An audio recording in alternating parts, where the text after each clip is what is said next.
வணக்கம். தங்க ஆபரணங்கள் அளவுக்கு இப்போது வெள்ளி ஆபரணங்களும் பெண்களால் விரும்பி அணியப்படுகின்றன. முன்பெல்லாம் அரைஞான், கொலுசு, மெட்டி, கால்தண்டை போன்றவற்றை வெள்ளியில் பெண்கள் வாங்கி உபயோகித்தார்கள்.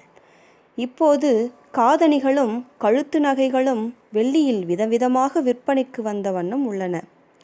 கொலுசுகள் கைத்தொழிலாகவும் மெஷின்கள் மூலமாகவும் தயாராகின்றன.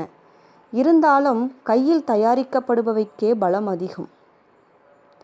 மெஷின் தயாரிப்புகளின் ஆயுள் கையால் தயாரிக்கப்படுவதை விட குறைவு. பொதுவாக அதிக எடையுள்ள கொலுசுகளை வாங்கக்கூடாது. 100 கிராமுக்கு மேல் கொலுசின் எடை இருப்பது நல்லதன்று.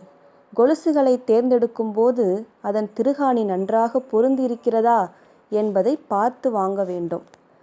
பெண்கள் கால் விரல்களில் அணிவதற்கு மெட்டி என்று பெயர். பல வகையான மெட்டிகள் உண்டு. விரல்களுக்கு பொருத்தமான சிறிய வகை மெட்டிகளே பெண்களின் கால் அழகுக்கு ஏற்றதாக இருக்கும். வெள்ளியில் முதல் தரம், 2ஆம் தரம் என்று 2 பிரிவு இருக்கிறது. இந்த தரங்களின் வித்தியாசத்தை பொதுமக்களால் உணர முடியாது. ஆனால் பழக்கமுள்ள கடைகளில் முதல் தர வெள்ளியை கேட்டு வாங்கலாம்.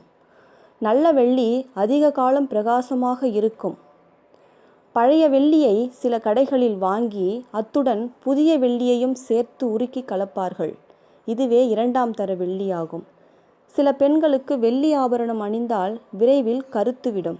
அவர்களது உடலில் இருக்கும் உஷ்ண நிலையால் தான் வெள்ளி விரைவில் கருக்கிறது.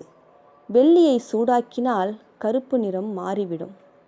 நல்ல தரமான வெள்ளி நகைகளை வாங்கி அணிய வேண்டும். இந்த சேனல் உங்களுக்கு பிடிச்சிருந்தா சப்ஸ்கிரைப் பண்ணுங்கள். பக்கத்தில் இருக்கிற பெல் பட்டனையும் கிளிக் பண்ணுங்கள்.